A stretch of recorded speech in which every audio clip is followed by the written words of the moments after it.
Hey, we're the Masters of Boredom, where nothing is off the table, and today we got a doozy. Strap on your adventure gear and strap in for some long sessions. What you're going to want to do is sort your meeples by color. And give each player 6 dice. You'll want to make sure your civilization has reached a high enough science level What to... the frick is going on? None of that made any sense. Make sure your bowls have all their spices in them? Is there something you're not telling me? Fine, I've never played Gloomhaven. What? I can't review this by myself? I can barely wipe myself. It's alright, I've called in a ringer. I got this.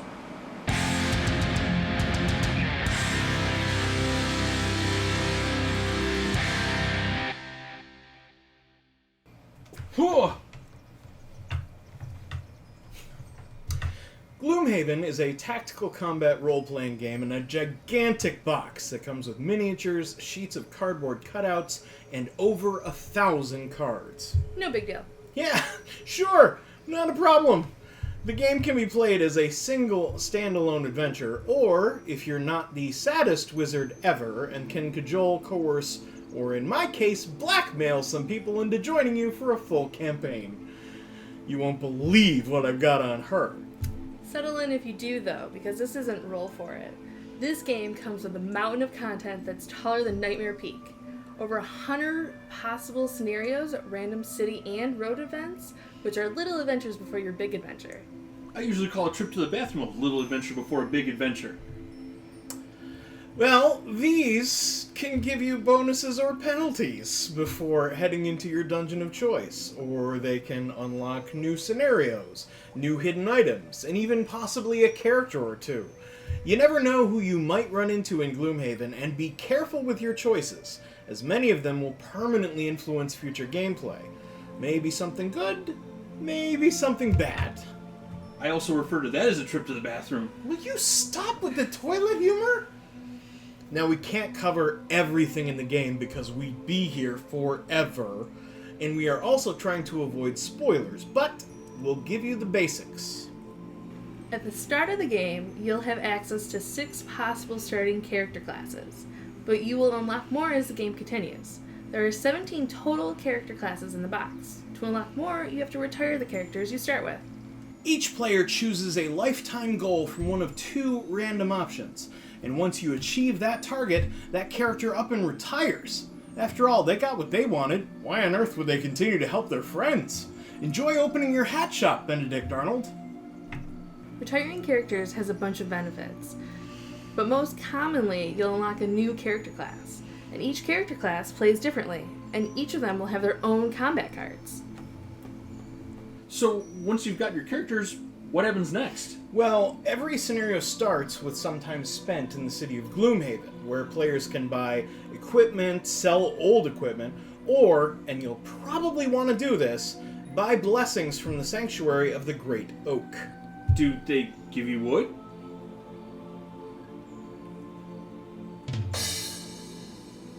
No, you'll get blessing cards to add to your action deck. We'll get to that in a minute, but blessings are a very good thing to have. Once everyone has their equipment set up, the players draw a city event, and these will always leave the group to make a choice. Your choices can affect your character's well-being, or even the city's well-being, or even unlock additional scenarios, and they frequently result in even more city events being added to the deck, and continuing the story of the choice that you made. Then you'll have to deal with a road event, which is basically the same as a city event. But these are typically more treacherous, and frequently will result in your characters having to deal with some negative effect in the following dungeon if you make the wrong decision. Just don't make the wrong decision. Problem solved. Well, do you decide based on your character, or...? Well, you're supposed to. It's usually better for everybody if you do the right thing, although pleasingly it's not always obvious what the right choice is. Sometimes choices have unintended consequences. So if you're playing the Plague Bearer, which is literally a cloud of sentient bugs, you're probably not going to want to go the peaceful route. So when do we get to happy murder time? We'll get there when we get there. Now you take off your seatbelt and put on your armor, or I swear to the Great Oak, I will turn this adventure right around, young man. After the city and road events, then it's on to the dungeons.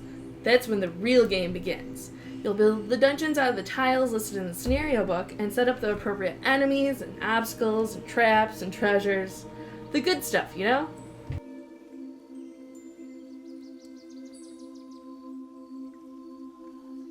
And after an hour or so of this, you should be ready to play. What? Yeah, the admin to this game can get a bit excessive. I highly recommend planning which scenario you'll tackle in advance so that whoever's hosting can get most things set up before people arrive. The enemies are the worst part, as each enemy that you'll encounter in a dungeon has its own cardboard cutouts, its own action deck, and its own stat sleeve.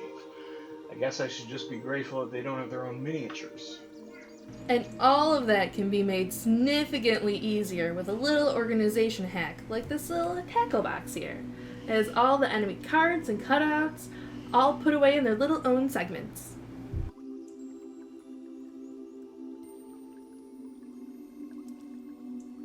So, how does this go? Do you guys explore every nook and cranny of the dungeon?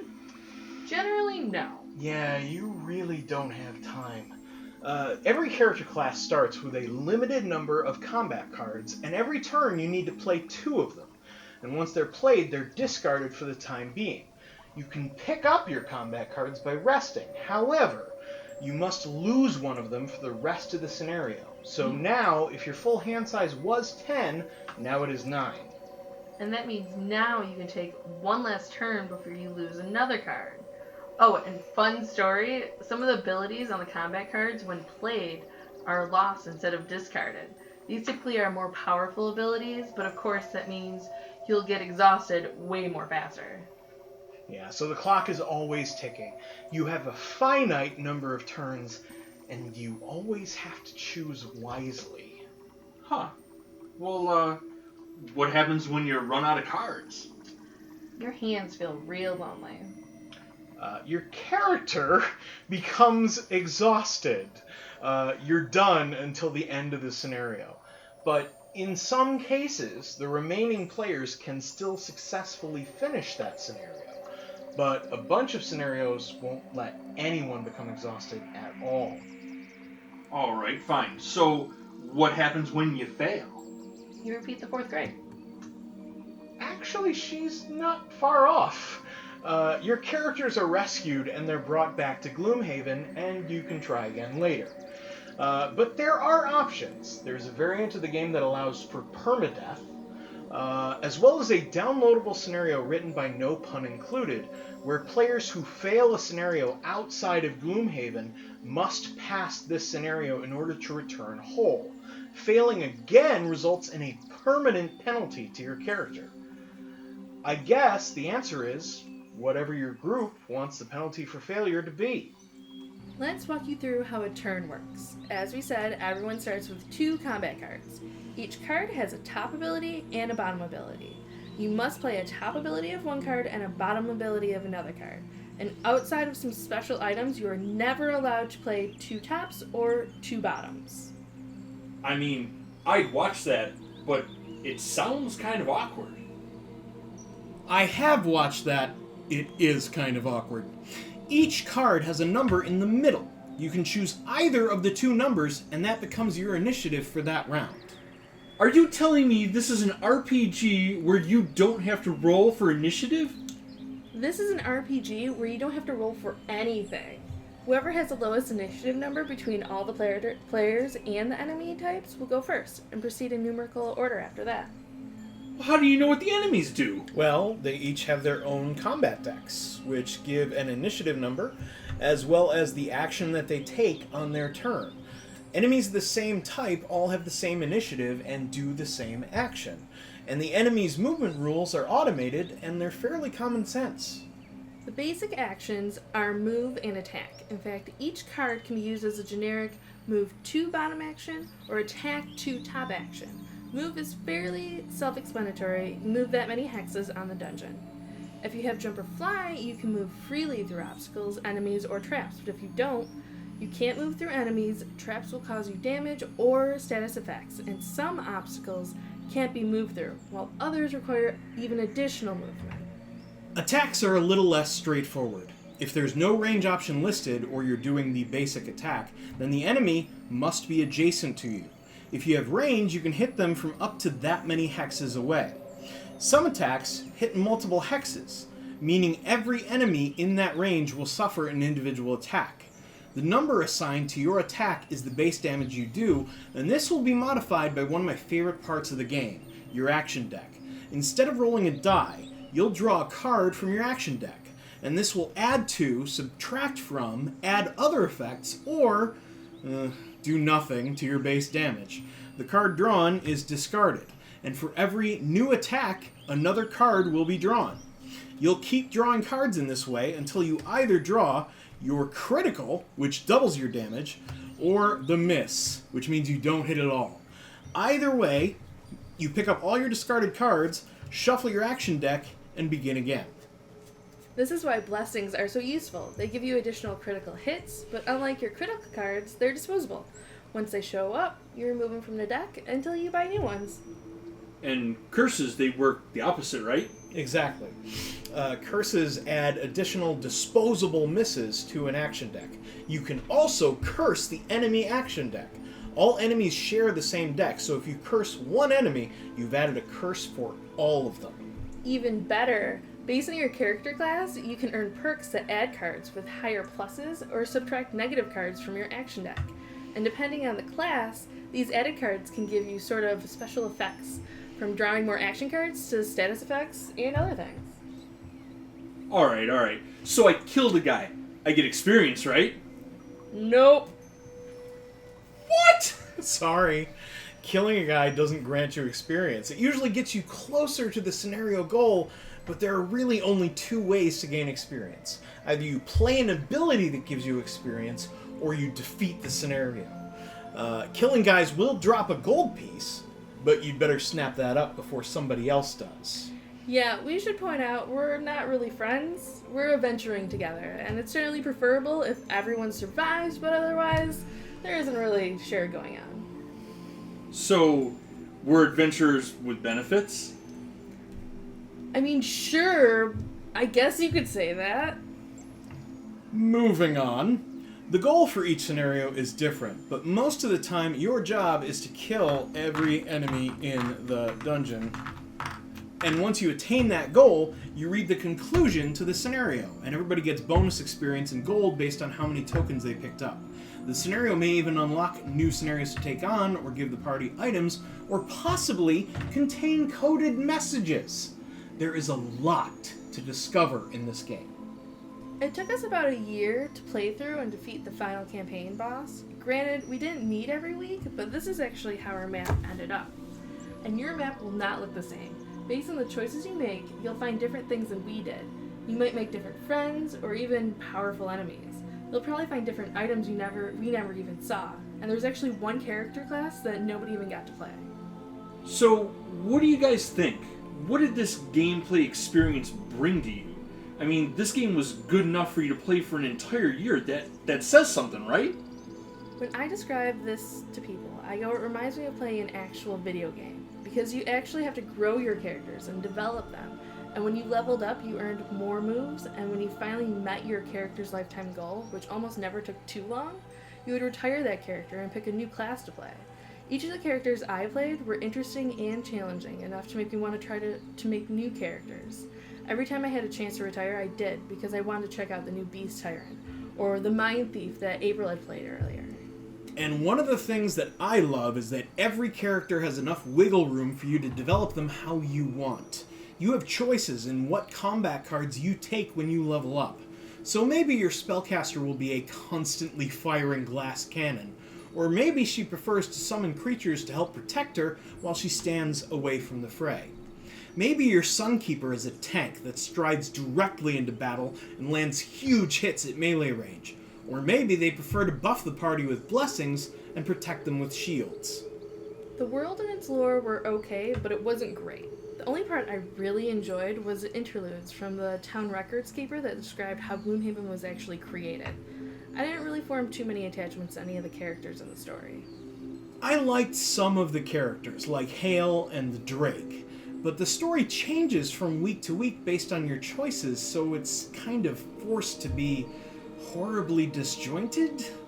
I read through the scenario's introductions and conclusions, but honestly I could have lived without them. None of it really made an impact outside of the story of my character and what she was trying to do. It's kind of like one of those choose your own adventures, but you're kind of on a team, adventures with benefits and all, but you kind of have to make decisions based on a group. But there are so many elements to making decisions, like what your character would want, what you would want as a player, what you think that might unlock. Is someone in your group particularly suited to the problem you're facing? I mean, do you want to make friends with a dragon? There's a lot to think about. And I love how those choices impact your game. Sometimes you'll do what you think is the right thing to do, and it will have unexpected negative consequences down the road. At one point, the city guard asked us to take care of a threat to the city, and once we found said threat, we learned there was more to the story, and it didn't feel right to kill it. And there were some awesome immediate benefits to letting it live, but every now and then we got a city event where the city guard asked about the threat, and whether we told the truth or lied, we lost reputation in Gloomhaven. The choices were way more engaging than the story of our adventures, and even Ultimate Triumph. Okay, so what about the combat? I enjoy that you can enhance the cards you have with stickers to improve your attacks and moves, and it adds additional customization in how you build your character. And it's a permanent upgrade that everyone who plays the class from then on gets to use. And there's a learning curve to every character class. My first time playing Mind Thief, I got exhausted. It was the very first time I had ever been exhausted because I didn't know how to play her. I appreciate all the varieties of monsters and love that you get to handle each very differently.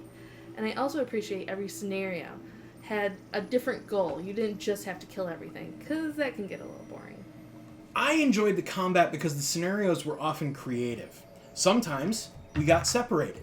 Sometimes we had to find an object and get out fast. And the combat just naturally created stories that we would tell our friends. At one point, April played a berserker who took a ton of damage and then obliterated everything in the room like a nuke going off.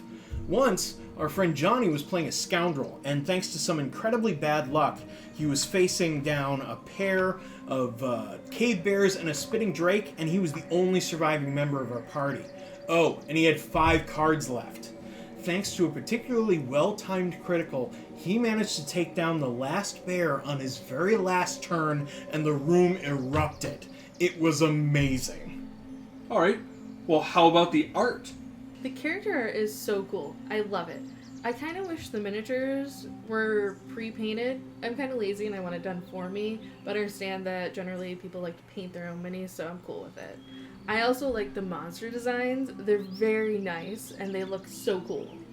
The materials held up pretty well, given that we abused them for about a year. One of the cardboard dungeon tiles' faces is falling off, and some of the card bags for the characters are falling apart, and some of the player action decks are getting a little crappy. But we played this game in excess of 40 to 50 times, and by and large, everything's still usable. So, Crystal, what is the word? This game is heavy. Great Scott! I loved Gloomhaven. I told everyone I know about it. As I said earlier, it plays just like a video game, and I had a good time hanging out with all my friends. I love the characters and how you got to build them up and help them reach their dreams, and try a new character to see how they play. I actually wanted to go back and advance my old characters even further to see how they would play at the higher levels. I'm not going to say it's worth the money because I really didn't spend anything, but I really enjoyed it, and if I had to buy it, I totally would. I actually would consider buying it just to see how my other friends would play it, to see how they would play their characters and what path we would forge through the world. Heavy is a great word for Gloomhaven. Your choices almost always have weight, and some can have a serious impact on the world of the game and how you play it. Heavy is also literal, because the box weighs about 20 pounds. It also refers to the extensive amount of setup and teardown required for each game. But it also refers to the length and breadth of the experience you will get to have with some of your favorite people. This is not a game you will play once or twice and put away. This is a commitment. but I found the combat to be exhilarating and story-worthy. I found the character development to be a delight, and I found the experience to be worth all the time and effort. Gloomhaven is a fantastic experience for those willing to make the journey. Great, this sounds amazing. So, when can we play? Oh no, we're done. What? I'm sorry. We beat it. The campaign's done. We're out. But I just finished making a character. Guys? Like and subscribe?